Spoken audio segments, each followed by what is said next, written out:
সবচাইতে সিলেটের মাঝে কিন্তু একটা হৃদয় বিতারক ঘটনা ঘটছে ফিল্ম স্টাইলে। আমরা আছি এই মুহূর্তে কুলাউড়া রাতগাঁও মনরাজ এলাকা। তো আপনারা এই মুহূর্তে দেখতে পারা যে পরিবার বর্তমানে কিন্তু নিঃস্ব। একজন ব্যবসায়ী আসলা রুবেল ফার্নিচারের ব্যবসায়ী, তানোর নিজ এলাকা তাই ব্যবসা করতে তানোর একটা ছেলে দেখতে পারা আমরা দেখাইবার চেষ্টা করলাম, যারে তানোর শ্বশুর বাড়িতে মহিলারা মরি ছিটাইয়া তারা নির্মম ভাবে কুপিয়ে হত্যা করছে। এই বিষয়টা আমরা একটু তুলে ধরার চেষ্টা করবো। বিশেষ করে জানেন যে দীর্ঘদিন ধরিয়া কিন্তু সিলেট শহরে বিভিন্ন ভাবে কিন্তু বিভিন্ন ঘটনা ঘটে।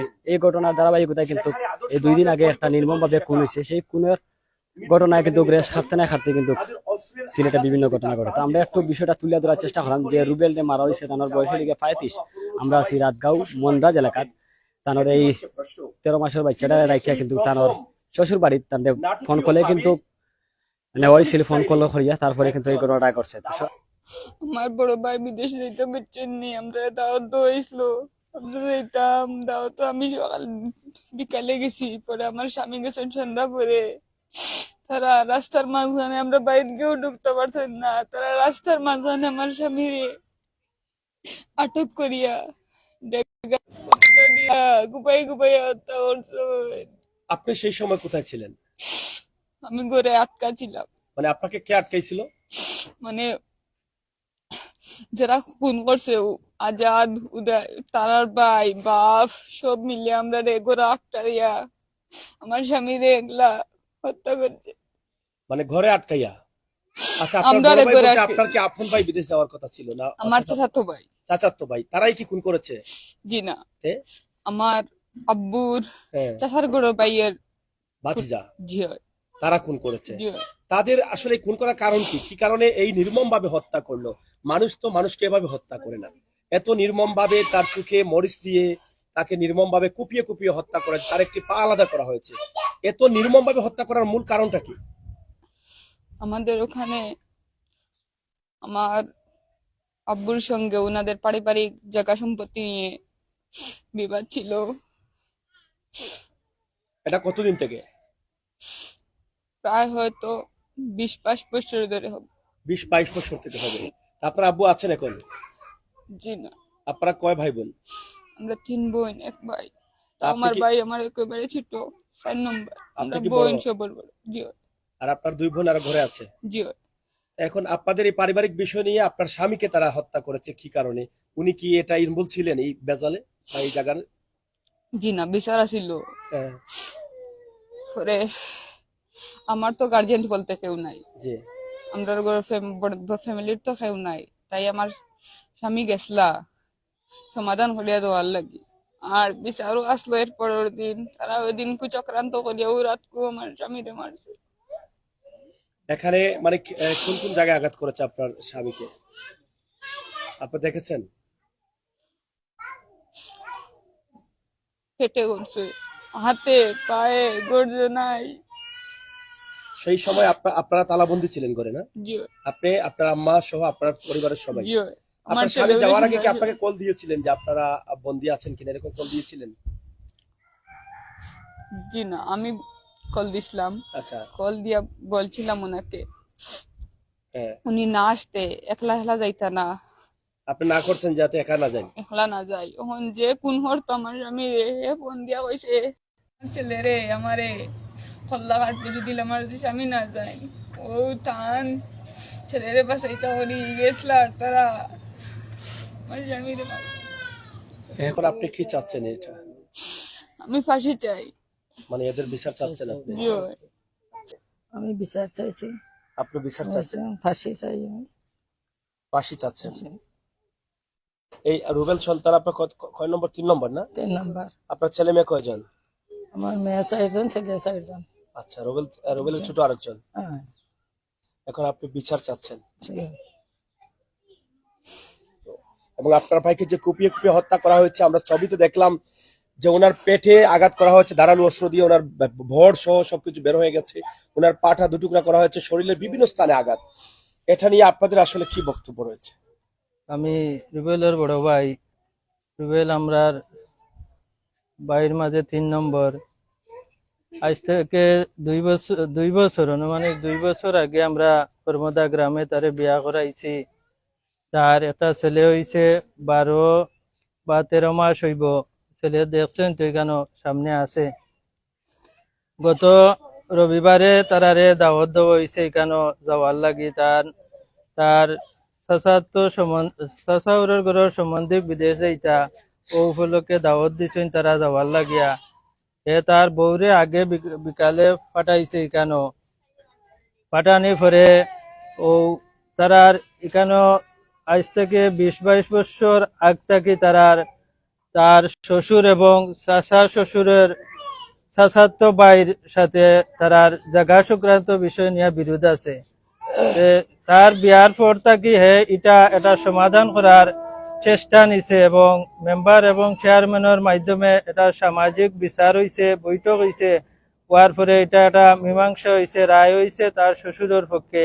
এই রায় হওয়াতে তারা মানিয়া নিছে না যে মার্ডার মন্না যে আগেও একটা মার্ডার করছে এখানে মার্ডার করছে, তারা মানিয়া না নেওয়ায় তারা যে ভাবলো যে এতদিন পরে রুবেল আইয়া তারার সম্পত্তি তাই তারারে বঞ্চিত করলার, তাই তারা একটা পরিকল্পনা নিছে যদি রুবেলকে কিছু করা যায় তাহলে তো তারার জায়গাটা তারার কাছে থাকবো। তারা চাইতেই ফার্স্ট কেয়ার জায়গা 20 বছর ধরে বুক দখল করে, জোরপূর্বক বুক দখল করে আর কি।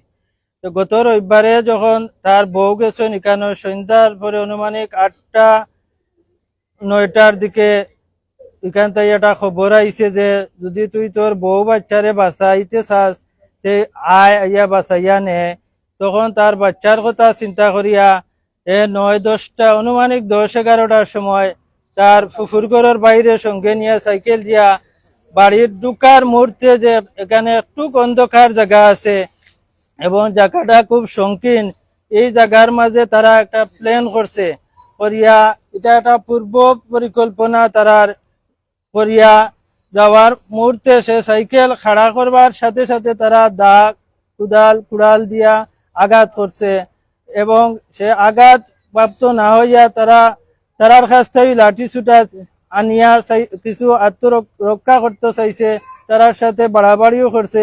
এক পর্যায়ে মহিলারা তারার উপরে মরিচগুলা পানি দিলাইছে, দেওয়াতে তারা হয়ে গেছে গিয়া। তখন তারার উপরে আক্রমণ করছে। মঞ্জু যে আমরা রফুর করে ভাই তার উপরে 2টা সেদ মারছে। তখন সেদ মারার পরে সে দৌড়িয়া গিয়া পুকুরের সাইডে পড়ে গেছে কি, তখন রুবেল একলা পড়ে গেছে। জায়গাটা কিছু অন্ধকার ছিল। এই জায়গার মধ্যে 4-5 জনে তারে এত নির্মম ভাবে মারছে যে মায়ের কোনো মানুষে মারতে পারে না। এরা মানুষ নাই, এরা পশু। আমি আমার ভাইয়ের বিচার দাবি করি আর আমি প্রশাসনের কাছে দাবি রাখি আর যাতে তারা প্রকৃত খুনিদেরকে খুঁজে বের করে আইনের আয়ত্তে আনিয়া খুব দ্রুত যেন তাদের বিচার করা হয় এবং আমি তাদের মৃত্যুদণ্ড দাবি করছি। হত্যার বদলা হত্যা চাই। আমরা চাই ভাইয়ের মধ্যে একটা ভাই আজ আমরার মাঝে নাই। এটা এত অনেক কষ্ট আমাদের। আমি তাদের বিচার দাবি করছি, তাদের জন্য মৃত্যুদণ্ড হয়। যদি এরা রেহাই পায় তাহলে আরো অনেক ঘটনা এইভাবে অনেক রুবেলের মতো অনেক রুবেলকে হত্যা করবে। তারা এখন সন্ত্রাস হয়ে গেছে, দুইটা মার্ডার করে ফেলেছে। এদেরকে দুনিয়ায় তার বেঁচে থাকা উচিত নয়। যদি তারা এটা থেকে কোনোভাবে কোনো ফাঁক থেকে রেহাই পায় তাহলে আরো আক্রমণ করবে। তাই আমি আমার পক্ষ থেকে এবং আমার এলাকার আমার পরিবার বর্গের পক্ষ থেকে আমরা জোর দাবি জানাচ্ছি এদের যেন মৃত্যুদণ্ড দেওয়া হয়। আপনারা তো একটা মামলা করেছেন কুলাউড়া থানায়, এই মামলার বাদীকে? বাদী আমার ছোট ভাই সোহেল। আপনার ভাই বাদী, জি। মামলার বাদী। এখন আপনাদের দাবি হচ্ছে যারা আসামি আছেন তাদেরকে গ্রেফতার করা। কতজনকে? 5 জনকে আমরা শুনলাম যে গ্রেফতার করা 5 জনকে হয়েছে। গ্রেফতার করা হয়েছে এবং 2 জন পলাতক রয়েছে। তাদেরকেও মেইন যে 2 জন, এই 2 জন পলাতক, এদেরকে ধরিয়ে আনা হোক। এবং পাশাপাশি আমি আপনাদেরকে ধন্যবাদ জানাই যে আপনারা সিলেট থেকে কুলাউড়া থেকে অনেক কষ্ট করে আমাদের বাড়িতে এসেছেন, তাই আমাদের সকলের পক্ষ থেকে আপনাদেরকে অভিনন্দন ধন্যবাদ জানাই। এখানে দেখেন একটা ছোট্ট বাচ্চা, যে বাচ্চাটি এখনো পৃথিবীর আলো বাতাস বুঝেনি, যে বাচ্চাটি এখনো কিছু বোঝার আগেই তার বাবাকে হারিয়ে ফেলেছে। বাচ্চাটি হয়ে গেছে এতিম, হয়ে গেছে অল্প বয়সে ভন্টি বিধবা। এই দায়ভারটা এর জন্য কারা দায়ী? এই সমাজে কিছু মানুষ নামের নরপশু আছে যারা মানুষ হত্যা করতেও একটু দ্বিধাবোধ করেনি। আমরা তাদের শাস্তি দাবি করছি। যেহেতু মামলা করা হয়েছে, মামলায় তাদেরকে আসামি করা হয়েছে 7 জনকে। তাদের আইনের আওতায় এনে সুস্থ তদন্ত করে যদি দোষী হয়ে থাকেন তাহলে তাদের শাস্তি নিশ্চিত করার দাবি জানিয়েছেন এই পরিবার।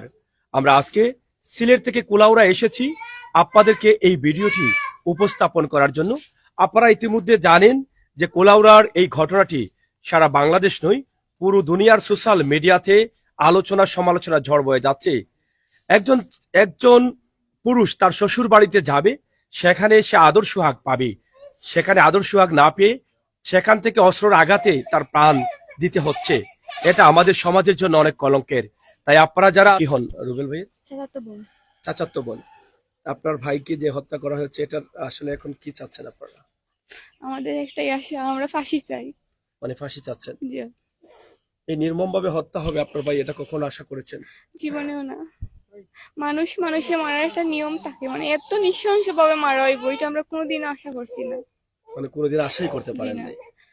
মানুষ হিসাবে কেমন ছিলেন আপনার ভাই? অনেক ভালো। আপনাদের আদর করতেন? জি, খুব বেশি আদর শাসন সবকিছু। খুবই সামাজিক মানুষ ছিলেন। জি, মানে আমাদের এক ভাই আমাদের লাগে অনেক বড় কিছু। আমরা আড়াইছি, এখন আমাদের নিজেরই ডর করে যে আমরা 12 হইতাম, আমাদের ভাই কত কিছু আসলো আমরা লাগে, একটা আশা আসলো, 12 হইতে আমরা সাহস আসলো। এখন তো আমরা সাহসটা আমরা আড়াই লাইছি। রাস্তাঘাটে বিপদ আপদ সব থেকে বড় আশা আসলো আমার ভাই, কোন বিপদ আপদ হইলে আমরা ভাই আমরা সাহায্য করবো, সব থেকে সাহসী ভাই আমরা আড়াই লাইছি।